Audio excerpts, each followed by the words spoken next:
întârzia pe termen lung. Această aplicație îți arată din real că ce oră să trece un autobuz, un troleibuz sau un tramvai.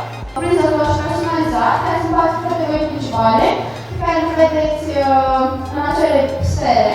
Se pot face multe, pe ce ai făcut acum. Și doi, de ce ar folosi lumea aplicația ta când există concurență veche de peste 7 ani în domeniul ăsta? Exact. Așa, deci